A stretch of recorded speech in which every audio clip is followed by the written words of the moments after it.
پھر لوگوں نے اپنی ذاتی چھوٹے اور بونے قدوں کو اونچا کرنے کے لیے عظیم ہستیوں کی بات کی.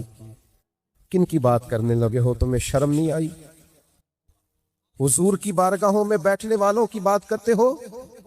ظالموں، صحابہ وہ صحابہ ہیں جن کی ہر صبح عید ہوتی تھی. خدا کا قرب حاصل تھا، نبی کی دید ہوتی تھی. میں پتہ ہے کن کی بات کرتے ہو. ان کی باتوں کو دیکھو نا. آج کبھی کوئی شخص آ کے ملے نا، فلاں بزرگ کے پاس رہتا ہے، تو لوگ اس کی خوشامد کرتے ہیں. یار ذرا نمبر تو دینا، یار تھوڑا رابطہ تو کرانا، یار ذرا کوئی سلسلہ بن جائے گا. وہ آج کسی بزرگ کے خدام کی اتنی قدر ہے، لوگ آنکھوں پر بٹھاتے ہیں. تو جو صحبت رسول میں بیٹھتے رہے، جو دروازہ رسول پر بیٹھتے رہے، جو کاشانہ نور پر بیٹھتے رہے، جو حضور کے خیموں کے لیے تلواریں لے کر باہر محافظ بن کے کھڑے رہے، اس لیے لوگوں کی ان باتوں میں نہ آنا. خبردار، وہ تمہیں کئی چیزیں کھول کے بھی دکھائیں تو انہیں کہنا ہمیں تو کسی نے کہا ہے کہ محبوب کی گلی کے جانور کا بھی قدر کرنا ہے، یہ تو صحابی رسول ہے، یہ تو حضور کے غلام ہیں. خبردار، یہ دھندے تمہیں مشکوک کرنے کے لیے، تمہارے دلوں سے وہ روشنی، وہ رانائی، وہ روحانیت کھینچنے کے لیے ہے. میں قربان ان رستوں پر جن رستوں سے سیدہ عائشہ صدیقہ گزرا کرتی تھی. ہماری مائیں قربان ان رستوں پر جہاں سے ام المومنین حضرت ام سلمہ گزرتی تھی. میری بیٹی، میری بیٹیاں نچھاور ان راہوں پر جن راہوں سے ایک دفعہ سیدہ فاطمہ نے قدم مبارک رکھا ہے. اور یارو آپ دیکھو تو صحیح بات کن کی ہے، اب دیکھو تو صحیح عنوان کن کا ہے. میرے رسول پاک علیہ السلام کے کبھی لفظوں کا درد پتہ چل جائے نا کیا ہے. حضور نے فرمایا او میرے صحابہ کے بارے میں اللہ سے ڈرنا،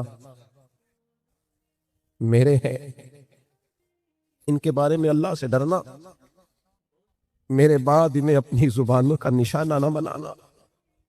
ڈرنا اللہ سے میرے صحابہ کے. لوگ ڈرتے نہیں. شرم، خوف خدا، شرم نبی، یہ بھی نہیں وہ بھی نہیں. اور اتنی بڑی بات کرتے ہیں جن حسینوں کا نام لیتے وقت گردن جھکانی چاہیے تھی، ان پر کھل کے بات. یہ بے باکی نہیں، یہ بے حیائی ہے. تم نے کس چیز کا نام کیا رکھ لیا ہے؟ تو یاد رکھنا ان کا اکرام کرنا.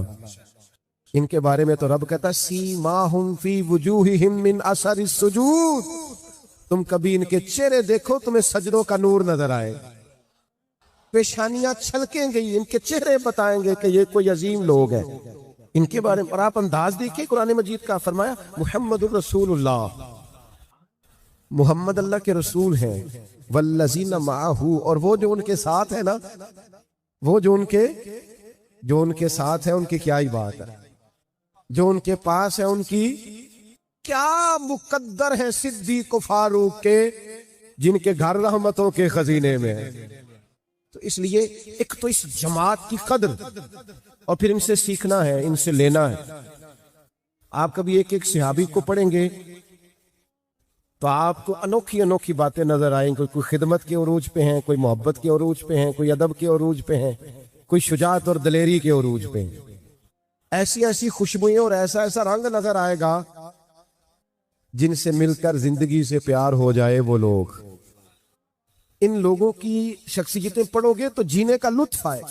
اور پھر ان میں بھی جو حضور کے زیادہ شرف پانے والے ہیں، وہ جو میں نے آیت پڑھی والسابقون السابقون، اللہ فرماتے ہیں سبقت لینے والے سبقت لے ہی گئے. السابقون الاولون، سبقت لے ہی گئے. کیا ملا انہیں؟ اولئک المقربون. فرمایا یہ قرب والے لوگ ہیں، یہی ہیں جنہیں قرب ملا ہے اللہ رسول کا. یہ جو السابقون، وہ کون ہے؟ حضرت صدیق اکبر، حضرت فاروق اعظم، حضرت عثمان غنی، حضرت مولا علی، سیدہ خدیجہ، حضرت زید بن ارقم، حضرت جناب سیدنا مصعب بن عمیر، حضرت بلال حبشی. اور بڑا نام اور عظیم نام، اور جن کی عظمت دیکھتے دیکھتے سروں سے پگڑیاں گر جائیں، وہ ہیں سیدنا امیر حمزہ رضی اللہ تعالی عنہ. حضرت سیدنا امیر حمزہ سے جو حضور کا خاص پیار ہے. کچھ لوگ ایسے ہوتے ہیں جو پاس ہونا تو ویسے ہی طبیعت ٹھنڈی رہتی ہے، ویسے ہی دل لگا رہتا ہے۔ کچھ لوگوں کو پاس پا کے بندہ بے فکر سا نہیں ہو جاتا، بس تو آ گیا اب خیر ہے، تو بیٹھ میں سونے جا رہا ہوں، تو آ گیا ہے نا، تیرے آنے سے کچھ طبیعت ڈھارس ہو گئی ہے، تسلی ہو گئی۔ کچھ لوگ نا جو دل کے بڑے قریب نہیں ہوتے، بلا مثال و بلا تشبیہ سمجھانے کے لیے، سیدنا امیر حمزہ رسول کریم کے قلب اطہر کے بڑے قریب، بڑے حضور کے چچا بھی ہیں اور رضائی بھائی بھی ہیں۔ ظاہری طور پر صرف 2 سال سرکار سے پہلے ولادت ہوئی ہے ان کی، ایک ہی ماں کا دودھ بھی پیا ہے اور محبت بڑی کی ہے رسول پاک کے ساتھ۔ ایک تو یہ کہ حضور کی ویسے ہی ہر ادا اس قابل تھی کہ پیار کیا جائے۔ وہ کیا کسی شاعر نے کہا تھا کہ تیری حیات پاک کا ہر لمحہ پیغمبر لگے، ہر وقت نبی ہے حضور اللہ، تیری حیات پاک کا ہر لمحہ پیغمبر لگے۔ ایک تو یہ کہ نبی پاک علیہ السلام کا جو ان سے خاص رشتہ ہے، اور پھر چونکہ وہ چچا تھے حضور کے، بتیجے ویسے بھی پیارے ہوتے ہیں۔ ان ذرا کار گلاں کر کو لئی دیاں نے نا اپنے بچیاں دے سامنے، آکھی دے نہ ربے نے بڑا ستائی رکھیا ہے، کم تھوڑا کیتا سو حصہ زیادہ لے گیا ہے، وہ گلاں باتاں کر لی دیاں نے نا، بچے پھر پکے ہو جاتے ہیں کہ شاید پورے غلط ہی ہیں یہ کزن ہمارے سارے۔ لیکن یہ کہ بھائی کی اولاد پیاری لگتی ہے، ہاں ہاں، ان کو جوان آتا جاتا دیکھ کے بندے کا دل راضی ہوتا ہے۔ وہ ابا جی کبھی چھوٹا بھائی پریشان ہو جائے نا تو ابا جی اپنے بچوں کا دل رکھنے کے لیے کہتے ہیں ساڑھے کو نہیں روز پیسے دین ہوں ان ساڑھے بھی بچے نے، آندہ مینوں پھر 5 لاکھ دو، ایمی 2 کو دیاں گا، ساڑھے کو اچھا دل کر رہے ہیں انہیں 5 منگیا تو 10 دئیے۔ لیکن وہ اپنے بچوں کے سامنے خود ہی کوتاہیاں بیان کی ہیں، کمیاں بیان کی ہیں، بچے پکے ہو گئے ہیں، لیکن لگتے ہیں بھائی پیارے لگتے ہیں، بھتیجے بھی پیارے لگتے ہیں، قریبی رشتے کبھی بھی ان کی غلطیوں سمیت بھی طبیعتوں پہ پیارے۔ حضرت امیر حمزہ ایک تو خوبصورت بڑے تھے، پیشانی بڑی خوبصورت تھی، قد نہ بہت اونچا تھا نہ بہت لمبا تھا، جسم بھی دبلا پتلا تھا، اور اس سے بڑھ کر یہ کہ بہادر بڑے تھے، شکار کھیلنے کا شوق رکھتے تھے، تیر اندازی کا شوق۔ آپ ناراض تو نہیں ہو جائیں گے ایک بات کر لوں؟ چلے نہیں کرتے، آپ سب نے ہاں نہیں کی، قاری صاحب سے پیار ہے تو کوئی کر لیں ایک بات، چلے آپ کی اجازت سے کرنے لگا ہوں۔ آج کل نا کاکروچ دیکھ کے چیخے مارنا یہ مالدار ہونے کی علامت ہے۔ چھپکلی دیکھ لی بچے نے چیخے مار رہا ہے، کیوں جی؟ کہتے برگر فیملی ہے۔ خدا کے بندو، جو قوم چھپکلی سے ڈرتی ہے اور کاکروچ سے ڈرتی ہے یہ مضبوط ہوگی، یہ میدان میں نکلے۔ میری طرف دیکھیں جی، جو قومیں چھوٹی چھوٹی چیزوں سے ڈرتی پھرتی ہیں، وہ جی کاکروچ، او خدا کے بندو ان کو طاقتور ہونا سکھاؤ۔ اور پھر کیا ہوتا ہے، وہ بچے اعصابی طور پر کمزور ہیں، چھوٹی چھوٹی باتوں سے ڈر جاتے، سہم جاتے، کسی میدان میں کھڑے نہیں ہو پاتے۔ سیدنا امیر حمزہ کی یاد میں بیٹھے ہو، سنو، حضرت امیر حمزہ تیر انداز تھے، نیزہ بازی کرتے تھے، حضرت امیر حمزہ گھڑ سواری کرتے تھے۔ ایک کو ذرا کم رکھیں جی اس کی، سیدنا امیر حمزہ رضی اللہ تعالیٰ عنہ، وہ ان کا مزاج یہ تھا کہ وہ شکار کھیلنے جاتے تھے۔ آپ کی طبیعت توانا ہونا چاہیے، آپ کے اندر اعصابی مضبوطی ہونی چاہیے، لیکن کمزوری سکھائی ہے ہم نے، اتنی سہولتیں دے دی ہیں بچوں کو، اتنی سہولتیں دے دی ہیں کہ وہ کمزور سے کمزور تر، وہ 2 منٹ دھوپ میں کھڑے ہی نہیں رہ سکتے، اس لیے لوگ بھی ان کی کمزوریوں سے آگاہ ہو جاتے ہیں اور بڑی جلدی کسی بھی مقام پر لوگ بلیک میل کر لیتے ہیں، انہیں طاقتور بنائے۔ حضرت امیر حمزہ شکار کھیل کے آ رہے تھے، لونڈی نے بتایا کہ آج جناب محمد رسول اللہ صلی اللہ تعالی علیہ وسلم گزر رہے تھے، ابو جان نے تکلیف دی ہے، مارا ہے۔ تو حضور کے چچا ہے نا، فوری طور پہ ڈنڈا اٹھایا، سیدھا جا کے نا، مختلف روایات میں مختلف الفاظ ہیں، جا کر کے نا ڈنڈا مارا ابو جال کے سر میں، اور اتنے کچھ جوش سے مارا کہ وہاں سارے بیٹھے تھے۔ جرت کرنا بندے کا کام ہے، مدد تو اللہ کرتا ہے۔ اکیلے گئے ان کے بیچ اور اس زور سے ڈنڈا مارا کہ جرت نہ ہوئی کسی کو بات کرنے۔ ڈنڈا مارا اور کہا تم کیا سمجھتے ہو وہ اکیلے ہیں؟ آج کے بعد میں نے بھی وہی دین قبول کر لیا ہے جو محمد رسول اللہ کا دین ہے صلی اللہ تعالی علیہ، بس اعلان کر دیا، بس کہہ دیا، بس ہو گئے، گفتگو ہو گئی، بات ہو گئی، اعلان کر آئے۔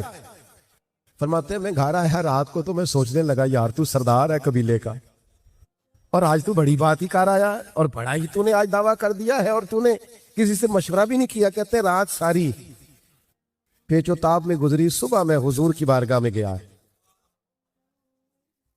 کہہ لینے دے مجھے، کچھ لوگوں کے لیے رب نے بندوبست فرمایا ہوتا ہے، ان کے دل موڑے ہوتے ہیں، سارا کچھ پہلے سے تیار ہوتا۔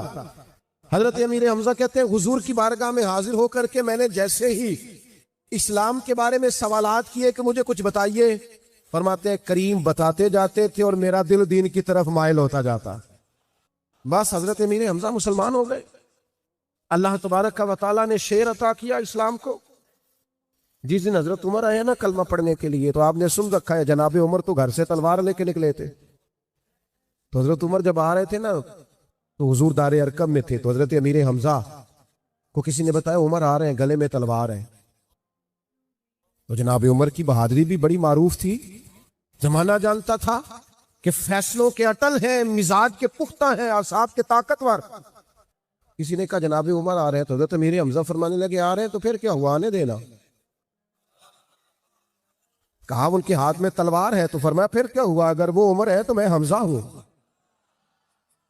آنے دینا ذرا۔ حضرت سیدنا عمر آئے لیکن وہ تو رانگی اور تھا، انہوں نے تو آتے ہی کلمہ پڑھ لیا اور وہ تو بات ہی اور ہو گئی۔ پھر اس دن حضرت عمر نے کہا کہ یا رسول اللہ، اللہ کی عبادت کریں اور ہم کی چیزیں چھپ کے کریں۔ تو حضور نے تو رات کو دعا مانگی تھی نا، اے اللہ اسلام کو قوت دے، عمر کو کلمہ پڑھا کے چھپ کے کریں۔ تو کریم فرمانے لگے عمر بتائیے نا کیا کرنا ہے۔ کہ یا رسول اللہ 2 جماعتیں بنیں گی، 2 لائنیں بنیں گی، ہم حرم مکہ میں جائیں گے اور اعلانیہ جائیں گے۔ کیسے جائیں گے؟ فرمایا ایک لائن کے آگے آگے تلوار لے کے عمر ہوں گے اور دوسری کے آگے امیر حمزہ ہوں گے، اور پھر انداز انوکھا تھا، فرمایا جس میں جرت ہو ہمیں روک کے دکھائے۔ آئے میدان میں نکلے، لیکن جناب عمر کا قد کاٹ اور روب، اور ادھر سے حضرت امیر حمزہ بس نعرے گونجتے رہے، اذانیں ہوتی رہیں، نمازیں ہوتی رہیں، جو بھی رنگ تھا اس وقت اذان کا، بات کہنے وہ تذکرے ہوتے رہے، لیکن ان دونوں کی شجاعت تھی کہ کسی کو قریب آنے کی جرت۔ حضور کے صحابہ اور اہل بیت کا جو قرآن مجید بیان فرمایا ہے وہ یہ بیان فرمایا ہے کہ ارشاد فرمایا رضی اللہ عنہم ورضوا عنہ، فرمایا ان کی شان یہ ہے کہ اللہ ان سے راضی ہے اور یہ اللہ سے راضی ہے۔ بڑی قابل توجہ بات ہے، فرمایا اللہ بھی ان سے راضی ہے اور یہ بھی اپنے اللہ سے راضی ہیں۔ ذالک الفوز العظیم، یہ بہت بڑی کامیابی ہے، یہ لوگ اپنے رب سے راضی ہیں۔ یہ جو پریشانی ہے نا، یہ جو دکھ ہے، یہ ذہنی ٹینشن ہے، کس چیز کا نام ہے بھلا؟ ذہنی پریشانی، ذہنی دباؤ، ٹینشن، یہ اس چیز کا نام ہے کہ اللہ کی مرضی کچھ اور ہے اور ہمارا ارادہ کچھ اور ہے، یہ دکھ ہے۔ اور سکھ کیا ہے کہ جو رب کی مرضی ہے وہی میری مرضی ہے۔ جو لوگ مقام تسلیم و رضا پہ فائز ہو جاتے ہیں، اللہ کی مرضی کے مطابق ڈھل جاتے اور اپنے رب کریم کے فیصلوں کو قبول کرنے لگتے ہیں، وہ لوگ مطمئن رہنے لگتے ہیں۔ امام غزالی رحمۃ اللہ علیہ فرماتے ہیں، یہ جو قرآن مجید فرماتا ہے نا کہ اللہ تعالیٰ صحابہ سے راضی ہے اور صحابہ بھی اللہ سے راضی ہیں، فرماتے ہیں یہ جو نقطہ ہے نا کہ وہ بھی اللہ سے راضی ہیں، یہ بڑا قابل غور ہے۔ فرماتے ہیں اللہ تو بڑا کریم ہے، وہ تو راضی ہو ہی جاتا ہے، بندہ نہیں راضی ہوتا۔ بندے کے دل میں روز ایک نئی خواہش پیدا ہوتی ہے، ایک نیا مطالبہ کرتا ہے، ایک چیز ملتی ہے پھر ایک اور طلب اس کے اندر پیدا ہوتی ہے۔ انسانی خواہشات کا پیالہ کبھی بھرتا نہیں ہے، یہ راضی نہیں ہوتا، مطمئن نہیں ہوتا، اطمینان نہیں اسے حاصل ہوتا۔ فرمایا بندے کا راضی ہونا یہ مشکل کام ہے، اللہ تو کریم ہے، کرم کر دیتا ہے، راضی ہو جاتا ہے، لیکن اگر بندہ بھی راضی ہو، رب کے فیصلے کو قبول کرے، تو پھر شان یہ ملتی ہے کہ نبی کریم صلی اللہ تعالی علیہ وسلم نے فرمایا تم اللہ کے دیے ہوئے تھوڑے رزق سے راضی ہو جاؤ، وہ تمہاری تھوڑی عبادت سے راضی ہو جائے گا، لیکن پہلے تم تو راضی ہو، تم تو راضی ہو۔ بندہ راضی نہیں ہوتا، ہر وقت شکوے، ہر وقت شکایتیں، ہر وقت ناراضگیاں، ہر وقت گلہ، ہر وقت آزمائش، ہر وقت کسی نہ کسی مقام پر کسی نہ کسی پریشانی کا اظہار۔ مطمئن زندگی گزاریں، تھوڑا ٹھہراؤ پیدا کریں طبیعت میں، اپنے اندر اطمینان لائیں، سکون قلبی پیدا کریں۔ بہت ساری چیزیں ہیں جن کو دیکھ کر بندہ دل ٹھنڈا کر سکتا ہے۔ آپ دیکھیں اللہ تبارک و تعالیٰ نے میرے جسم کو تندرست بنایا ہے، اس بات کو سوچ کے اپنے آپ کو ٹھنڈک دیں۔